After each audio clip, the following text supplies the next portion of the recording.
Hi everybody, it's Alan Stewart with Prudential Sussex Realty here to share some tips and tricks with you that I think might have a profound difference on your real estate business. The first one is about video blogging, and the other two are about technical issues that are coming up in our contracts that are putting both you and your clients in harm's way. So first, let's talk about using video and the power of the technology we already have at our fingertips in order to communicate with potential customers and clients. Not only can we use YouTube videos and online videos to distribute information about our properties that we have listed for sale, but we can also deliver clear, concise information about who we are as a person. It's a way for us to develop a relationship with people without even having met them by sharing with them our interests, our personality, and our character. And I'm going to produce this entire video on my iPad. I'm going to use the camera and microphone that are built into it. I'm going to use iMovie, which is an app that comes free from Apple on your iPad to create the effects that you'll see throughout the video, and then we'll publish it online using the wireless internet connection also available on your iPad. I'll share with you 3 tips today that I've learned as a result of having redone this video time and time again. First off, the first time's often the best time. Maybe you don't need to do 400 takes of the information. It actually gets harder to talk about things the more scripted it becomes. So I really encourage you to just look into the camera as though it was one of your customers and talk to them. Secondly, always look into the camera's lens. When you start paying attention to the image on the screen, well, it helps you to primp your hair and make sure you look great for the viewing public. It doesn't help to build that relationship. There's a disconnect that happens immediately when I start paying attention to the screen. So always look directly into the camera's lens. Most devices also have the microphone embedded close to the camera lens, so it's a good place for you to be communicating with your audio as well. Don't forget the rule of thirds, which is whereby you stand off to 1/3 of the frame so that you can use the rest of the picture for inserting information or text or other photos, as well. It's just more interesting for the viewing public to look at. If you stand in the center of the frame, looks more like a media interview. Off here to the left looks more like an information piece. So I'd encourage you to use the rule of thirds, if not always, at least from time to time.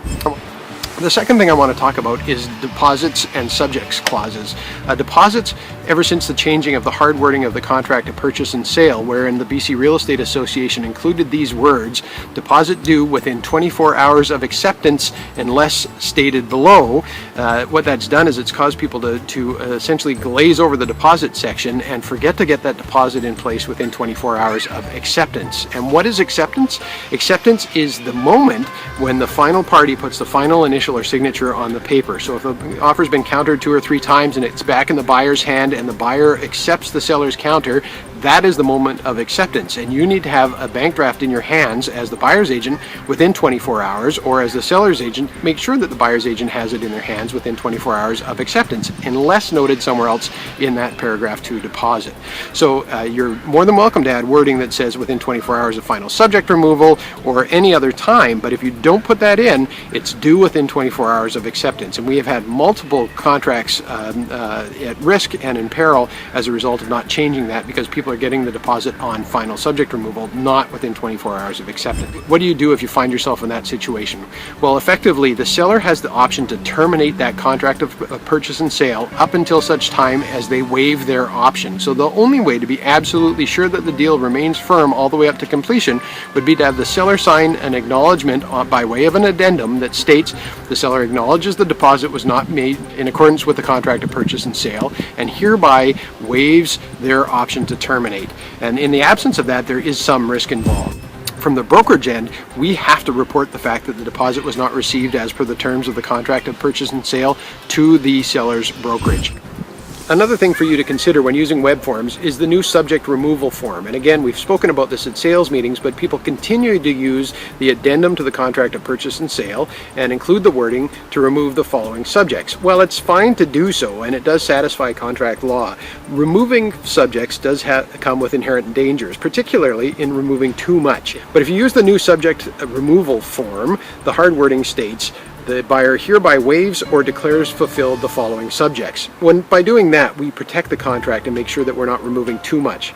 A classic example is removing the special levy wording when it comes to the strata documents that says if a special levy is levied after subject removal, the seller shall be responsible for it right up until closing. If we remove that from the contract, now who's responsible for it? Well, again, that's a good question for a lawyer or a judge. So I'd encourage you to not remove subjects from contracts, rather waive or declare them fulfilled, which you can do on a standard addendum, but there is a form in web forms now called the subject removal form, which will prevent you from making some of those mistakes.